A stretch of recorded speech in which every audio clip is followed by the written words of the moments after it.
тапсырма. Келесі тапсырма. Ана жоқтық жұмысты орындайын десек, уақыт алып жатыр.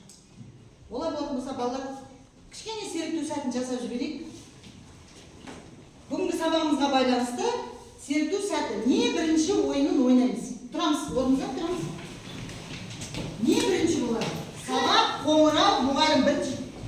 Кәнді, түсін бұл, әдем болып тұрамыз. Сабақ, қоңырау, мұғалім. Қайсы бірінші болады? Бірінші қоңырау бар. Одан кейін мұғалім кіреді, одан сабақ басалмай ма?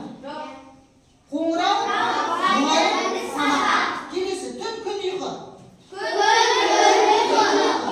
Күлкі, күлдіргіш, қайсы бірінші болады? Бірінші күлдіргіш күлдіреді, одан кейін күлкі келеді, дұрыс. Күндегі жалқауы келеді, қайсы бірінші болады? Бірінші жалқауы келеді, одан кейін ерлік алынады, одан кейін қайдан түседі ол? Жаңбыр болып, былайсан.